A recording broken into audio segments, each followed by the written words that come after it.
All right. What's going on, party people? This your man Griff. First, I want to say thanks to everybody for allowing me some time to rest and recuperate. Was able to get to bed a lot early over these last couple of days. I actually wound up getting to bed probably around midnight or so.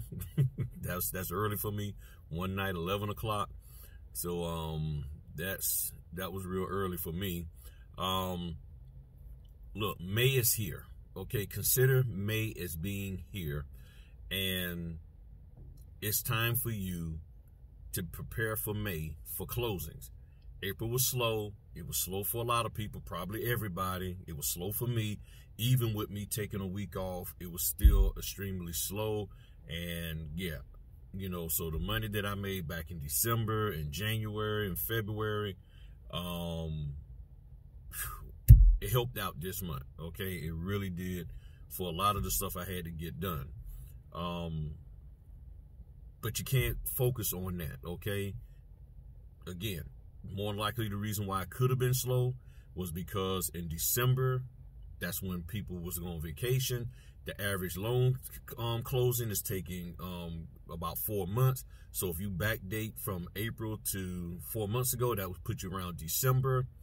Orders, a lot of people probably didn't put in orders for, refinances. So you can't have closings if you don't have refinances at all. So that's just part of the business.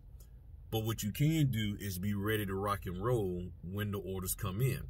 So what you need to be doing is getting ready for the month of May. You should have already been getting ready for the month of May by understanding what your schedule is for May. The first 2 weeks of May, you should already know whether or not you can take a 5 o'clock signing on a particular day. And that's why I keep telling you, update your calendar.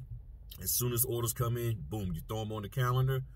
If you get accepted for it, you put it on your calendar so you will know, and you keep that calendar handy, whether it's a paper calendar, digital calendar, I don't care. You need to have a way to know within seconds that, okay, I can take an order on that day.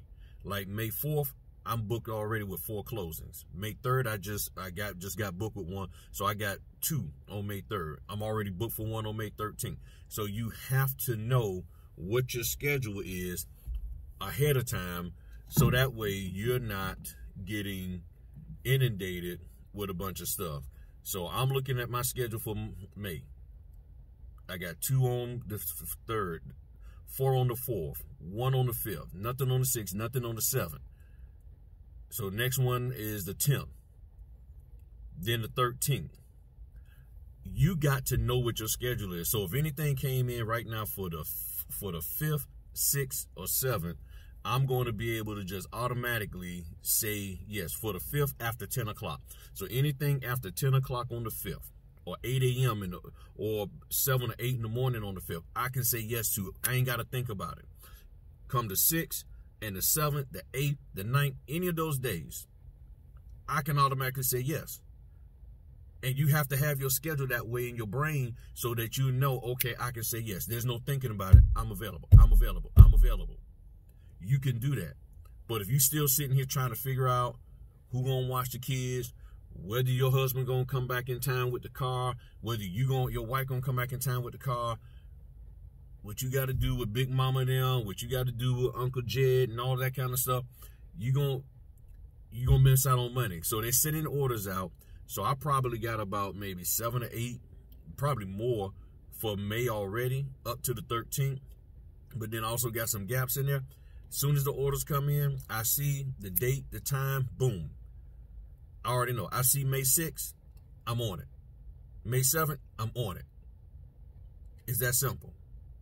And right now, I'm not worried about distance. I'm not really worried about price. I just did one today for 80. That I picked up for 80 for the 3rd. Ain't worried about the price. Get your money in, okay? And lastly, a lot of the people out there who, for years, have been saying, don't get up, don't take an order for under $100. A lot of them folk are now changing their tune. They may not have, I won't say they're coming over to the Griff mindset of thinking, but a lot of them are now telling people, you need to go ahead on and take whatever orders you can get to get the experience. Because if the companies want experience and you have none, bump all that, you're going to get $100 per order. You ain't getting $100 per nothing, okay? Per nothing. You ain't getting it because you don't have the experience. And I've told y'all from day one. And y'all keep listening to them Facebook goons out there, and then you wind up having nothing to show for it. So get your orders in, take whatever comes your way. Yet I see all these people putting in here talking about, would you take this order that's an hour and a half away for 90? Yeah, take the daggone order. And stop posting that mess in Facebook and tell them I said so. Take the orders, because the companies don't care about what you would or wouldn't do. Because I keep telling y'all, there's spies in Facebook. And every time you post that kind of stuff, they're like, oh, okay, Sean Quay don't want to do that order? Got it. Sean Quay's out. Oh, Micaiah don't want to do that? No problem. Kylie don't want to do that? No problem. Cody, Kevin, Sam, whoever your name is, Man and TT doing the orders. That's why they rolling in money right now. 17 years old, 8 years old, they got banked because they're taking the orders. But the rest of y'all, you're not. So take the daggone orders. Stop whining and complaining. Get your experience level up, and everything will be fine.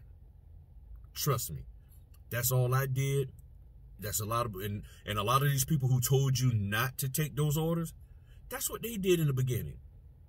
And now they're circling back around and saying, hey, you need to take those orders to get that experience, because your experience is what counts.